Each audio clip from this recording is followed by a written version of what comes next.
Ever since I was a little girl, Johnson's baby powder has made me feel soft, fresh, and loved. Johnson & Johnson has been accused of knowing of studies that suggested there's a link between using baby powder genitally and ovarian cancer. A jury ordering Johnson & Johnson to pay a record $4.7 billion over allegations its iconic baby powder causes cancer. We unequivocally believe that our talc, our baby powder, does not contain asbestos. Welcome back to Velshing Rule. A new investigation from Reuters claims Johnson & Johnson knew their baby powder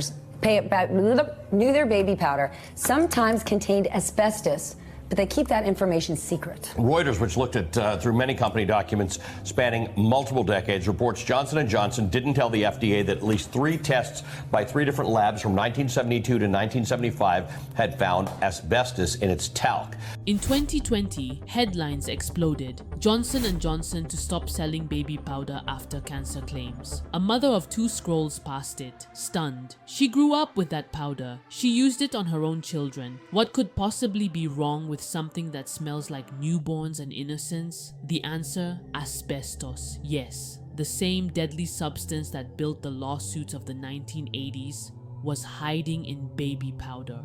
And it didn't stop there.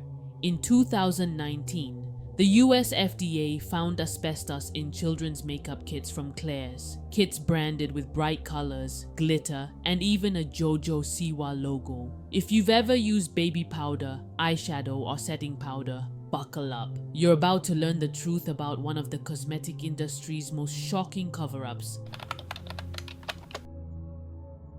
Talc is one of the most common ingredients in cosmetics and personal care. It's a naturally soft mineral. Magnesium, silicon, oxygen, used in baby powders, face powders, deodorants, even dry shampoo. It keeps skin dry, reduces friction, and makes makeup glide. For over a century, companies like Johnson & Johnson pushed talc as a symbol of purity, especially for babies. It became a staple in homes around the world. But there was one thing they didn't tell us. Talc is often found near asbestos underground, a deadly cancer-causing mineral. In some deposits, the 2 minerals are so close, they form together. If the talc isn't properly tested and filtered, asbestos fibers can contaminate the product. Asbestos is lethal. One microscopic fiber, if inhaled, can lodge in the lungs or abdomen and stay there for decades, causing scarring, lung disease, or mesothelioma, a rare and aggressive cancer. And here's the issue. Cosmetic talc has never been tightly regulated. In the US, companies are not legally required to test for asbestos before selling products. The FDA has no mandatory pre-market approval. Testing is voluntary. That's how asbestos ended up in powders sold for babies. There were no warning labels, no safety checks, just blind trust and toxic exposure. If this gave you something you didn't know or made you look at your products differently, consider subscribing, only if it brought you value. And if you think more people should see this, give it a thumbs up to let YouTube know it was worth your time. Johnson & Johnson knew the risks. As early as the 1970s, internal lab tests showed trace amounts of asbestos in their talc. But instead of warning consumers or reformulating, they chose PR spin. One internal memo read, "We can't say it's asbestos-free, but we can say it doesn't contain asbestos in detectable amounts." That became their legal shield. For decades, the product was sold as clinically tested and safe for newborns. Meanwhile, consumers were inhaling contaminated powder, every diaper change, every morning routine. By the 2000s, women started developing ovarian cancer and mesothelioma. In the first trial, a woman named Dean Berg turned down a $1.3 million settlement so she could go public. Her tissues had tested positive for asbestos. Her only known exposure, baby powder. Tens of thousands of lawsuits followed, over 60,000 in total. The FDA even confirmed asbestos in Johnson's powder during a 2019 recall, but the company denied all wrongdoing.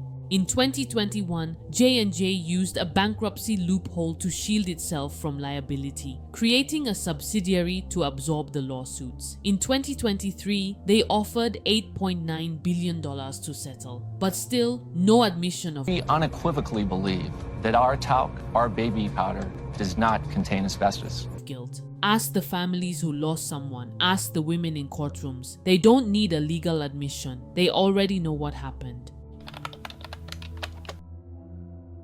In 2017, the scandal hit children. A mother in Rhode Island tested her daughter's glitter makeup kit from Claire's and found asbestos. The FDA stepped in and confirmed it. Contaminated talc in kids' eyeshadows and powders, some branded by YouTube star Jojo Siwa.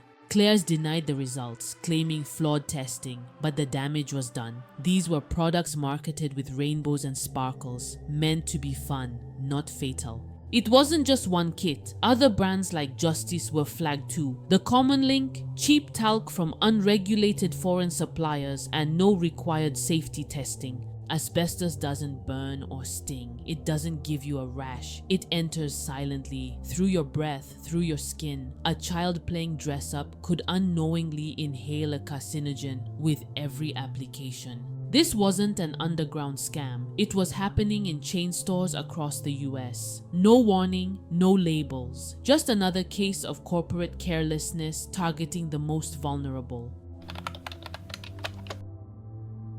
The reason this keeps happening, no real regulation. Talc is classified as a cosmetic, not a drug. That means the FDA has no power to approve products before they hit the shelves. They can't force recalls. They can't require asbestos testing. The last major law regulating cosmetics was passed in 1938. Meanwhile, the industry has ballooned into a $100+ billion machine, and companies like Johnson & Johnson have spent decades fighting any new rules. The truth is simple. Even one fiber of asbestos can be deadly. That's not a theory. It's accepted by the WHO, CDC, and EPA. But nothing stops companies from cutting corners, because no one is forcing them not to. Consumers think products on store shelves must be safe, but that assumption is false. Until the laws change, the system protects profits, not people. If this sounds familiar, it should. The tobacco industry, the oil industry, the opioid crisis, and now talc. When corporations are confronted with evidence that their product causes harm, they don't admit fault, they sow doubt. Johnson & Johnson did exactly that. Internal documents show they knew asbestos contamination was possible. Instead of acting, they hired consultants to question the science. They paid for studies to contradict the data. They spun headlines. If you can confuse the public even a little, you can delay lawsuits, you can block regulations, you can keep selling. This isn't just negligence, it's a strategy, a calculated move to protect shareholders while exposing everyday people to lifelong harm. And like asbestos itself, the effects don't appear right away. But by the time the truth surfaces, it's already too late for many.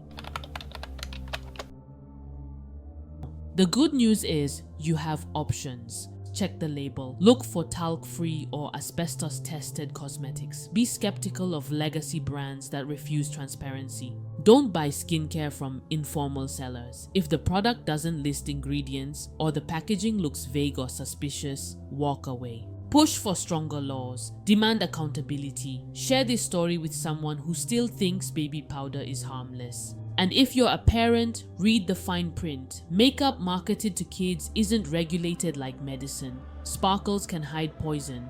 You don't have to be a scientist to stay safe, but you do have to be aware, because clearly the companies won't warn you.